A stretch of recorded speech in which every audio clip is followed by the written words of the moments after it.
said Annie, looking out the window. Jack took Penny out of his jacket and held her up to the window so she could see the grounds of King Arthur's castle. The treehouse had landed in an apple tree in an orchard. In the near distance, castle towers rose into a late afternoon sky. Several knights on horses were riding away from the castle. Jack! Annie! Teddy and Kathleen were running through the orchard, between the trees over falling golden leaves and apples. Jack and Annie waved at them. "Oh, I just thought of something," said Jack. "We forgot to find out the fourth secret." "What do you mean?" said Annie. "It's Penny." "No, I don't think so," said Jack. "Remember, Leonardo da Vinci told us the secret of happiness has to be available to everyone. Not many people can have their own baby penguin." "All right," said Annie. "Jack, Annie, come down." Teddy and Kathleen called from below. "We're coming," said Annie. Jack put Penny inside his jacket and carefully climbed down the rope ladder after Annie. "Oh, what did you bring back with you?" said Kathleen. Penny was peeking out of Jack's jacket again.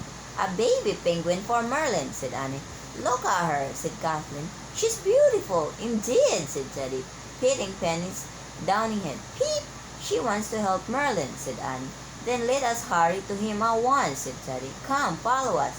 Kathleen and Teddy led the way between the trees to a small wooden cottage at the edge of the orchard. "Merlin's in there?" asked Jack. "'Tis a garden house he always loved as a child," said Teddy. Morgan thought he would find comfort there, but alas, he seems to have found nothing but more grief. He will eat nothing, and he has not spoken for days. Teddy opened the door to the cottage and ushered Annie and Jack inside. Morgan was sitting by Merlin's bed. Late afternoon lights landed through the window onto the magician's face. He lay very still. His eyes were closed and his hands were folded on his chest. A chill went through Jack. Merlin hardly looked alive. Morgan turned around. She too looked tired, but her face brightened when she saw Jack and Annie. "Thank goodness you have come," she said. Annie crossed the room and hugged Morgan. Jack stepped forward with Penny. "Look what we brought for Merlin," he whispered. "Oh," said Morgan. The enchantress gently touched the little penguin. "She is lovely indeed," she whispered. "Thank you for bringing her." Morgan turned back to Merlin. "Merlin," she said, "Jack and Annie from Frog Creek are here. They want to talk with you." Annie stepped forward, while Jack stood in the shadows with Penny. "Hi, Merlin," said Annie. "How are you doing?" The magician didn't open his eyes, but he nodded to let Annie know he heard her. "We have 4 secrets of happiness to share with you," said Annie. She reached into Jack's backpack. She pulled out the poem that poet Basho had given them on their trip to old Japan. "Listen, here's a poem from a man named Basho," said Annie. She read the short poem. "An old pond.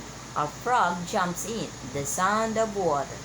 The secret of happiness for Basho was that he paid attention to small things in nature, explained Annie. Merlin nodded slowly. "Nature," he said in a raspy voice. "That's right," said Annie. "And we brought you these two." She pulled out the angel picture Leonardo da Vinci had drawn. She held it up to show Merlin. "This is an angel drawn by a great genius named Leonardo da Vinci," said Annie. Merlin opened his eyes and peered at the drawing. "Isn't she beautiful?" said Annie. The secret of Leonardo's happiness was that he had great curiosity about everything. Angels, art, noses, feathers, flowers, flying. Every day he felt happy when he learned something new. Merlin nodded as he started at the angel's sketch. "Curiosity," he breathed. "Yes, and here's the 3rd secret," said Annie. She reached into Jack's pack and pulled out the Nautilus shell they'd been given on their trip to the deep ocean. "A sea creature once lived inside the shell," said Annie. "We learned from an ocean scientist that the secret of happiness is having compassion for all living things, from a tiny shell creature to a giant octopus." Merlin took the shell from Annie. He cupped his hand around it and closed his eyes. His face softened.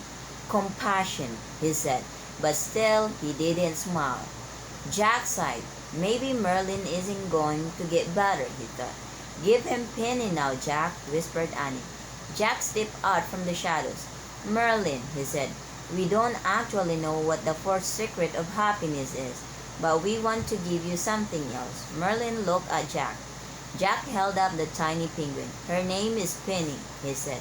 Merlin just stared at Penny. He looked confused. She's an orphan, said Jack. Her parents were lost in a terrible storm. Merlin frowned. She is very small, he said hoarsely. Yes, and she wants to live with you, said Annie. The Emperor of the Cave of the Ancient Crown wants you to take care of her, said Jack. He says she is very brave and full of joy. Jack set Penny on the floor. Standing alone, the penguin looked tiny and fragile. Go to Merlin, Jack urged Penny. Penny waddled across the floor to Merlin. Her little body rocked stiffly from side to side as she held out her wings to keep her balance. Penny stopped in front of Merlin. The little penguin and the old magician stared at each other for a moment. Merlin's expression didn't change. Peep, said Penny. Peep, peep. Merlin's face twitched. Then he began to laugh. At first, his laughter seemed more like coughing than laughing, as if he hadn't laughed in a long time. But then his laughter grew louder. He stood up and scooped the baby penguin into his arms. Merlin hugged Penny to his chest, pressing her against his long white beard. His face settled onto a warm smile. Aww.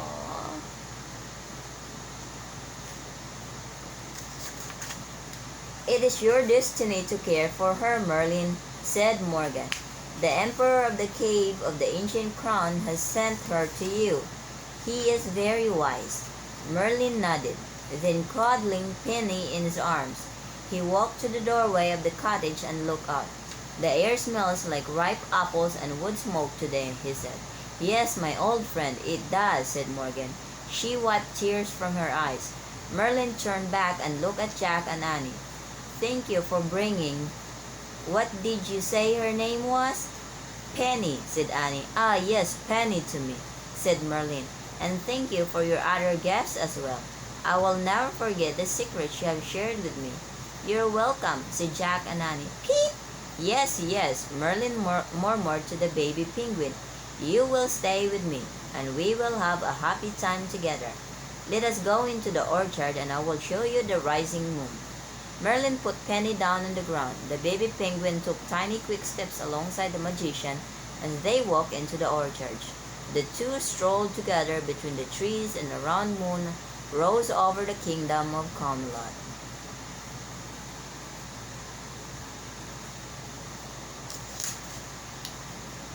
Chapter 10. The Secret.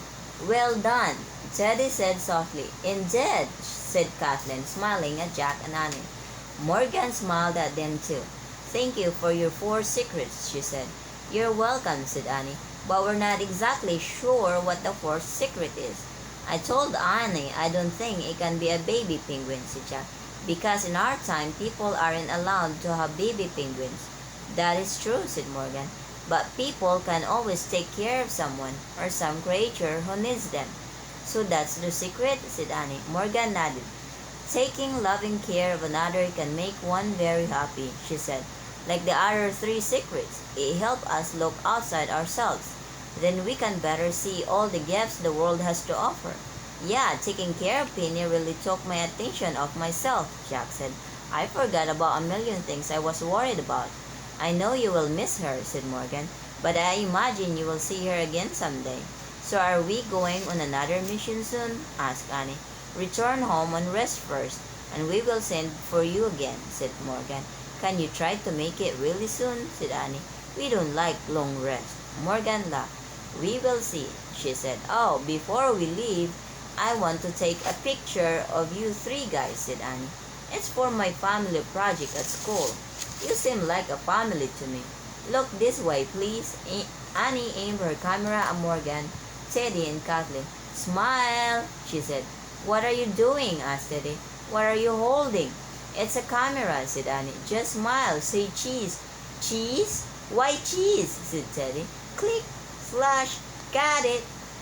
Put her camera back into her pocket. What was that? What did you do? Asked Teddy. It's hard to explain, said Teddy.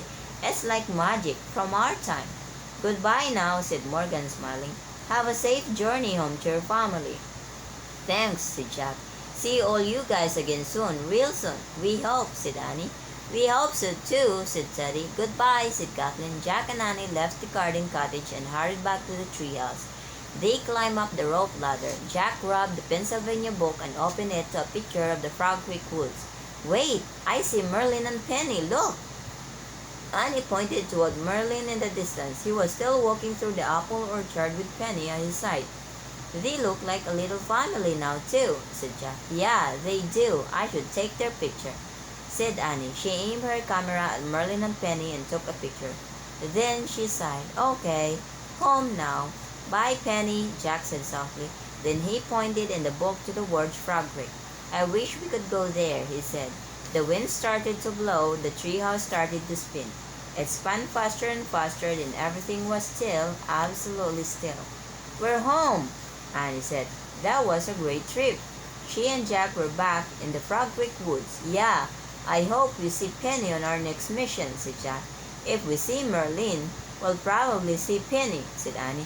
I think those two are a team now. At least we have a picture of them and a picture of Teddy, Kathleen, and Morgan.